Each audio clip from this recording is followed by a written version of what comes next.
Father Philip, Lent is about to begin. Today is Ash Wednesday.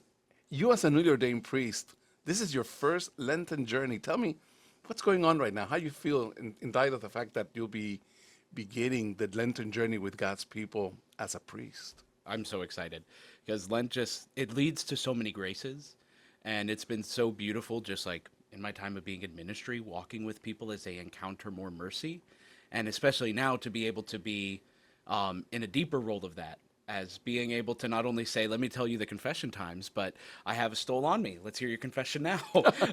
um, but yeah, just like walking in a more intimate way with God's people in that.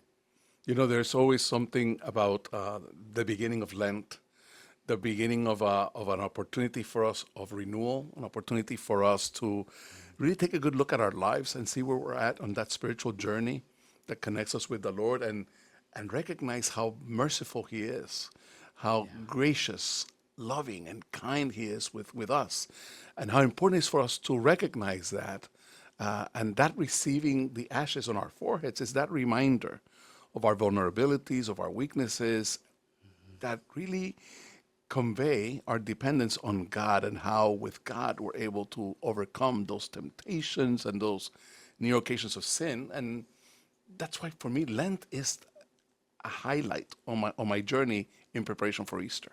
Here we are coming to bear the cross on our foreheads in a public way, but also just recognizing I want to bear the cross more in my own heart during this time.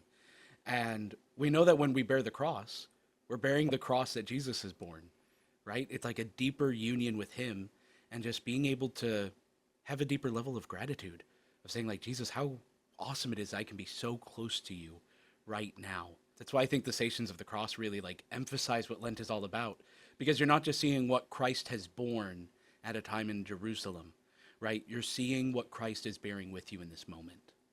You know, we have many opportunities to really take a good look at the incredible resources that we have available to make this Lent journey a fruitful one filled with many graces and blessings. What's your invitation for the people as you address them as a newly ordained priest, journeying with them throughout these 40 days? Well, I was thinking about that, especially the other night we had a rite of entrance for a lot of new catechumens, a lot of children that are becoming catechumens and preparing for the sacraments a year from now. But part of the entrance rite for catechumens is they receive the sign of the cross on their foreheads, but they also receive it all over their body, their eyes, their ears, their shoulders, their hearts, even their feet. And one of the things I commented to the kids was, that was a little weird, wasn't it? Like, all of the, here are your parents and your sponsors next to you, and all of a sudden they're now like marking the sign of the cross just like all over you. But it's like when we come to know Christ's love, it gets deeper to us and it touches us more than we expect, right? It's almost on a level of like, okay, Jesus, you're not just a God that says you love me and I should come to you, but you're a God that's going to show that love to me by touching the deepest places of my heart, by showing your love in areas of my life, by showing your love in places of my own heart that's going to surprise me. And here we are receiving this cross, right? Walking around with ashes on our forehead. It's something weird. It's something that doesn't make sense to the world. But what are we actually proclaiming? That there's something more intimate, that there's a deeper love being given to me, right? And does it make sense to the world? No, because we're called to receive something more than the world has to offer. That's why the invitation that I would extend to God's people as we begin this Lenten journey, and not only an invitation extended to them, but an invitation also for me as well, who's also part of the journey, is for us to recognize that mercy is a loving gift from God that we should never take for granted.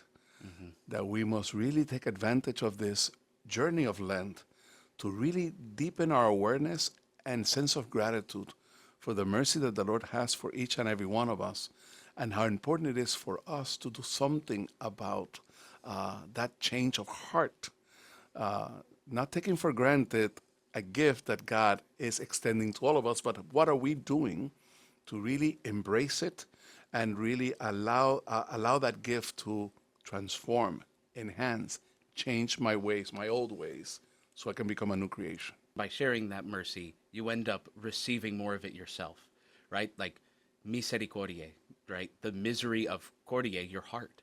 And so when you see what someone else is going through, the depths of what's happening in their heart, and you come to love them in that place, you're actually allowing yourself and those own wounds that you have in your heart to be loved there.